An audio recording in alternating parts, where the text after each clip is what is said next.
नमस्कार, good evening, शुभ संध्या। घड़ी में रात के 8:30 बजे हैं और हमेशा की तरह हम हाजिर हैं आपका अपना खेल कार्यक्रम स्पोर्ट्स कैन लेकर। मैं हूं धर्मेंद्र और आज के हमारे मेहमान हैं वरिष्ठ खेल विशेषज्ञ मलय नीरव। मलय जी, स्वागत आपका।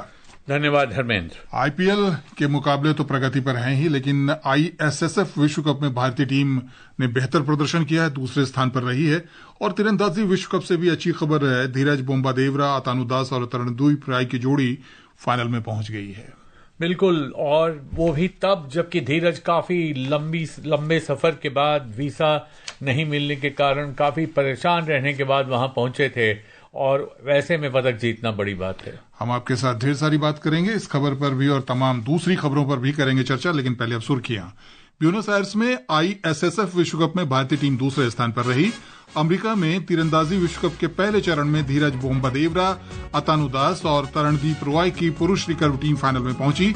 आईपीएल क्रिकेट में चेन्नई सुपर किंग्स और कोलकाता नाइट राइडर्स का मुकाबला जारी। और मोंटे कार्लो मास्टर्स टेनिस के पुरुष डबल्स में रोहन बोपन्ना और अमेरिका के बेन शेल्टन की जोड़ी पराजित। तो शुरुआत शूटिंग से। ब्यूनस आयर्स में आयोजित साल के पहले आईएसएसएफ विश्व कप में भारतीय टीम दूसरे स्थान पर रही, चीन ने पहला स्थान हासिल किया। सुनते हैं ये रिपोर्ट।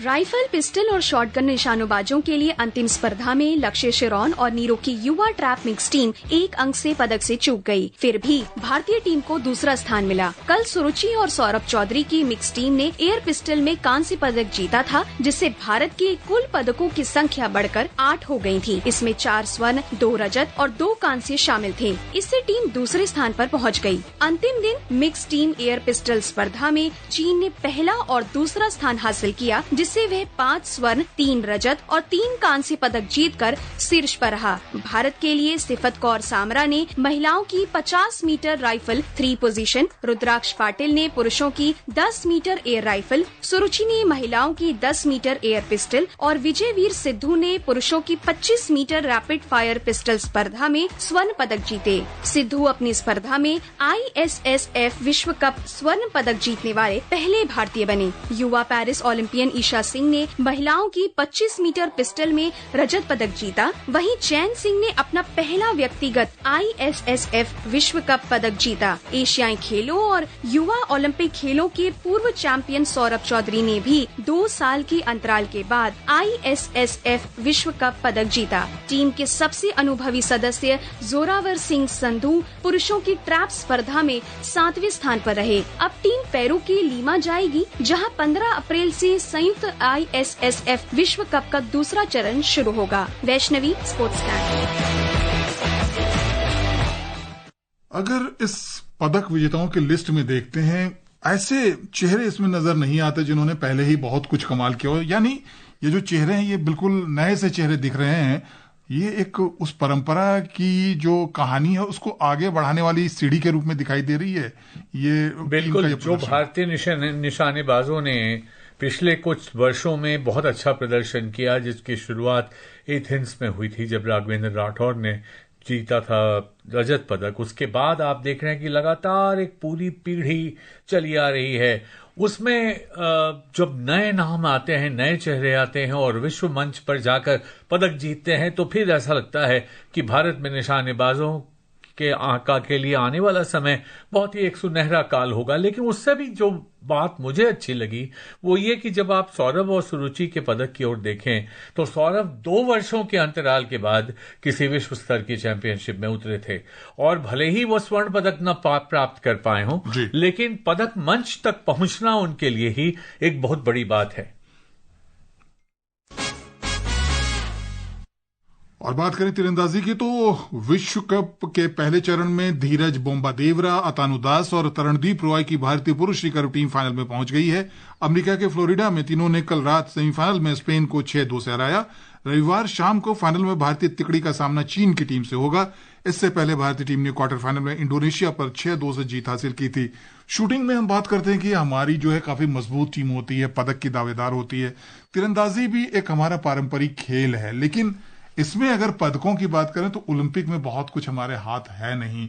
लेकिन हमारे जो तीरंदाज हैं वो बेहतर प्रदर्शन करते हैं, एन मौके पर चूक जाते हैं। बिल्कुल ऐसा है कि पहले तो ये कहा जाता था कि जो बिग मैच टेम्परामेंट होता है, जब ओलंपिक जैसी प्रतियोगिताएं होती हैं, विश्व स्तर की प्रतियोगिताएं, तो हमारे जो तीरंदाज हैं वहां जाकर वो चूकने लगते हैं। और इसकी कहानी शुरू हुई थी सन 1992 में बार्सिलोना ओलंपिक से, जब लिम्बा राम नाम का वो तीरंदाज, जिससे बहुत उम्मीदें थी कि वो जाकर वहां कुछ न कुछ अनोखा करके दिखाएगा, बाद में वो कोच भी बने भारतीय टीम के। मगर अभी जो आप देख रहे हैं, भारतीय टीम 5वीं वरीयता प्राप्त थी जब वो अमेरिका में गई, और वहां जाकर तरुणदीप राय, अतनु दास और धीरज, इन्होंने जिस तरह से खेल का प्रदर्शन किया, और इससे पहले भी जो भारतीय तीरंदाजों ने प्रदर्शन किया है, तो पदक नहीं जीतने वाली जो एक जिंक्स है, कह लीजिए कि अजीब सी चीज है जो भारतीय तीरंदाज नहीं जीत पाते हैं, उसको कहीं ना कहीं इससे काफी झटका लगा है, और उम्मीद है कि यहां से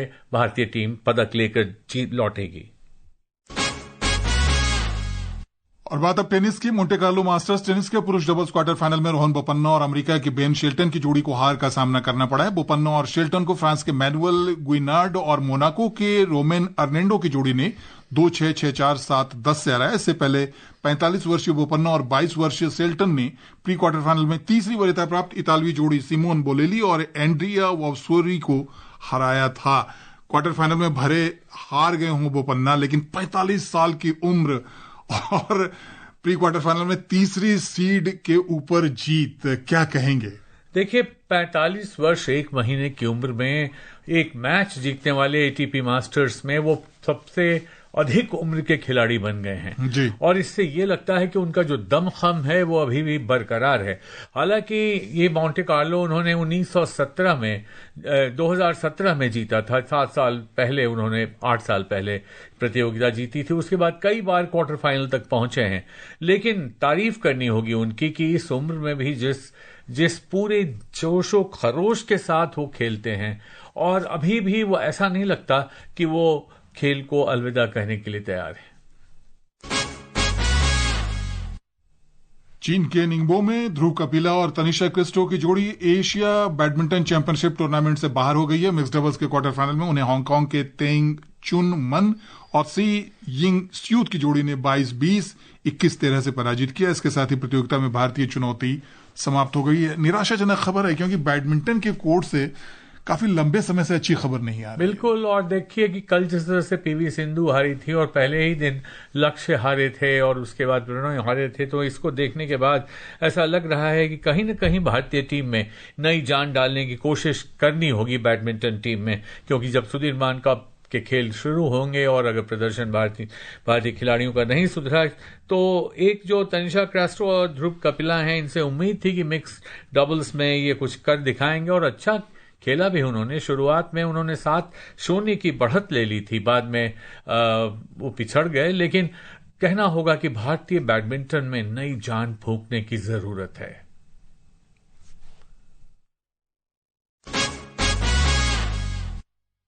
और बात अब क्रिकेट की। आईपीएल क्रिकेट में चेन्नई सुपर किंग्स का मुकाबला कोलकाता नाइट राइडर्स के साथ जारी है। कोलकाता की टीम टॉस जीतकर पहले गेंदबाजी कर रही है और चेन्नई की हालत अच्छी नहीं है। जो ताजा जानकारी मिल रही है उसके अनुसार 14वां ओवर चल रहा है, 6 विकेट गिर गए हैं और सिर्फ 71 रन स्कोर बोर्ड पर। महेंद्र सिंह धोनी प्रतियोगिता के शेष मुकाबलों में ऋतुराज गायकवाड़ के स्थान पर चेन्नई की टीम की कप्तानी करेंगे। कोहनी में चोट के कारण गायकवाड़ आईपीएल से बाहर हो गए।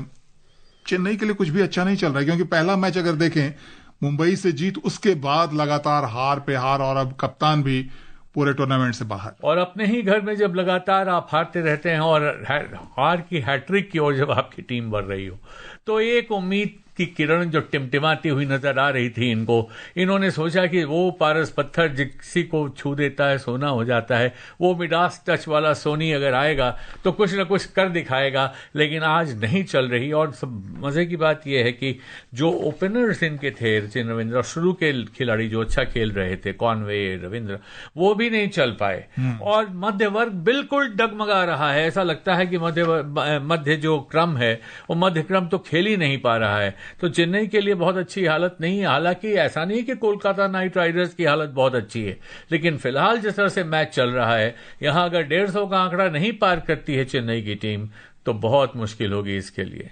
और आईपीएल में कल 2 मैच खेले जाएंगे। लखनऊ में मेजबान लखनऊ सुपर जायंट्स का मुकाबला गुजरात टाइटंस के साथ दोपहर 3:30 बजे से होगा।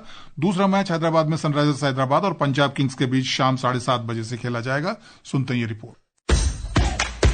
लखनऊ सुपर जायंट्स और गुजरात टाइटंस के बीच मैच में बेहतरीन फॉर्म में चल रहे विस्फोटक बल्लेबाज निकोलस पूरन और तेज गेंदबाज मोहम्मद सिराज के बीच दिलचस्प संघर्ष देखने को मिल सकता है। लखनऊ की भीषण गर्मी में इन दोनों टीमों के बीच रोमांचक मुकाबला होने की संभावना है। गुजरात टाइटंस ने लगातार 4 मैच जीते हैं और वे नेट रन रेट बेहतर होने के कारण दिल्ली कैपिटल्स से ऊपर पहले स्थान पर है। इन दोनों टीम के समान 8 अंक है। उधर पहले मैच में धमाकेदार प्रदर्शन करने के बाद जीत हासिल करने के लिए संघर्ष कर रही सनराइजर्स हैदराबाद की टीम पंजाब किंग्स के खिलाफ होने वाले मैच में दमदार वापसी करने के लिए बेताब होगी। पिछले साल के उपविजेता सनराइजर्स ने राजस्थान रॉयल्स के खिलाफ अपने पहले मैच में 286 रन बनाकर 44 रन से शानदार जीत हासिल की थी, लेकिन इसके बाद उसके बल्लेबाज कुंद पड़ गए, जिसका असर परिणाम पर भी साफ देखने को मिल रहा है। अंक तालिका में पंजाब किंग्स 4 मैच में 6 अंक के साथ चौथे स्थान पर है। सनराइजर्स हैदराबाद 5 मैच में 2 अंक लेकर पॉइंट टेबल में सबसे नीचे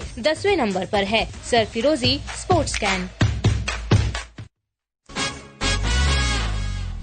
और अब बात करते हैं फुटबॉल की। Indian super league ISL football के फाइनल में कल मोहन बागान सुपर जायंट्स का सामना रेड हॉट ब्लूज कहे जाने वाले बेंगलुरु एफसी से होगा। यह मैच कोलकाता के विवेकानंद युवा भारती क्रीड़ांगन में खेला जाएगा। मोहन बागान सुपर जायंट्स अपने घरेलू मैदान में बेंगलोर एफसी के खिलाफ ऐतिहासिक घरेलू डबल हासिल करना चाहेगा। मैरिनियर्स अपने शानदार सत्र का समापन खिताबी जीत के साथ करने में कोई कसर नहीं छोड़ेगा। जोस मोलिना की मोहन बागान ने नियमित सत्र से लेकर आईएसएल प्लेऑफ तक जीत की लय कायम रखी है। घरेलू मैदान पर जमशेदपुर एफसी के खिलाफ शानदार प्रदर्शन के बाद मैरिनियर्स फाइनल में पहुंचे हैं। उसने पहले भी आईएसएल फाइनल में ब्लूज के खिलाफ अच्छा प्रदर्शन किया है। 2022-23 फाइनल इन्हीं दोनों टीमों का मुकाबला हुआ था, जिनमें मोहन बागान ने पेनल्टी पर जीत हासिल की थी। उधर बेंगलुरु एफसी ने इस सीजन में आईएसएल प्लेऑफ में प्रभावशाली प्रदर्शन किया और कभी हार न मानने वाला रवैया दिखाया है। दोनों टीमों के बीच आईएसएल में अब तक कुल 13 मुकाबले हुए हैं। इनमें से मोहन बागान ने 10 में जीत हासिल की है, जबकि बेंगलुरु एफसी को सिर्फ 2 में जीत मिली है। दोनों टीमों के बीच एक मुकाबला ड्रॉ रहा है। ऐसे में घरेलू दर्शकों के समर्थक और अपने प्रदर्शन पिछले रिकॉर्ड के आधार पर मोहन बागान का पड़ला भारी है। हालांकि बेंगलोर एफसी भी कोई उलटफेर कर देने में सक्षम है। Shakti Singh, sports can. यानी घरेलू दर्शकों का साथ, परिस्थितियां अनुकूल और रिकॉर्ड भी ये कह रहे हैं कि मोहन बागान का पलड़ा भारी है। लेकिन आपके अनुमान से क्या होने वाला है? और बेंगलुरु एफसी ने ये कहा है कि हमारी जीत तय है। तो इस तरह से जब दो टीमें कांटे की टक्कर में रहती हैं तो कुछ भी हो सकता है। बहरहाल सबसे अच्छी बात तो हेड कोच जोस मोलिना ने कही है। उन्होंने कहा है कि अतीत में क्या हुआ इससे मुझे कोई मतलब नहीं, मैं पुराने रिकॉर्ड देखकर अपनी टीम को आगे बढ़ा नहीं रहा हूं। और उधर स्पेनिश कोच जो हेड कोच गेरार्ड जारागोजा हैं, उन्होंने अपनी टीम के बारे में कहा है कि कोलकाता तुम्हारे दूसरे घर जैसा है, हम तो यहाँ डूरन कप भी खेलने आए हैं, बहुत सारे खिलाड़ी हमारे यहीं पैदा हुए हैं, यहीं खेले हैं।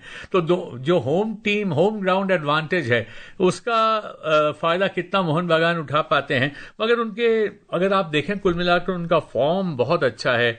और अभी तक जो आप अगर नजर डालें तो मनवीर सिंह जो उनके स्टार हैं वो रिकॉर्ड 5वीं बार आईएसएल फाइनल मैच खेलने जा रहे हैं और सबसे ज्यादा प्लेऑफ मुकाबले खेलने के मामले में वे पहले स्थान पर हैं। तो अनुभव और युवा दोनों का उसमें अद्भुत मिश्रण है और दोनों टीमों के बीच कांटे की टक्कर होगी। फुटबॉल से एक और खबर। कल्याणी में ईस्ट बंगाल की टीम ने भारतीय फुटबॉल में 21 साल बाद आज लीग खिताब अपने नाम किया। ईस्ट बंगाल की महिला टीम ने पिछले चैंपियन ओडिशा एफसी पर 1-0 की जीत के साथ इंडियन वुमेन्स लीग ट्रॉफी पर कब्जा किया। विजेता टीम के लिए सौम्या गुगुलोथ ने 67वें मिनट में विजयी गोल किया। अखिल भारतीय फुटबॉल महासंघ AIFF ने आज बताया कि भारत ने महाद्वीप के शीर्ष स्तर के फुटबॉल टूर्नामेंट AFC एशियाई कप 2031 की मेजबानी के लिए दिलचस्पी का प्रस्ताव पेश किया है। और आयरलैंड के कार्लो में विश्व चैंपियन पंकज अडवाणी अपने ही देश के श्री कृष्णा सूरी को 7-5 से हराकर WBL विश्व मैच प्ले बिलियर्ड्स चैंपियनशिप के फाइनल में पहुंच गए। और घड़ी की सुइयां कह रही कि अब आज के हमारे स्पोर्ट्स कैन कार्यक्रम का समय समाप्त हो रहा है। तो मलय नीरव जी, स्टूडियो में आने के लिए, बातचीत के लिए शुक्रिया। धन्यवाद। दोस्तों, आपसे कल फिर मुलाकात होगी ढेर सारी नई खेल खबरों के साथ। मुझे भी दीजिए अनुमति। नमस्कार।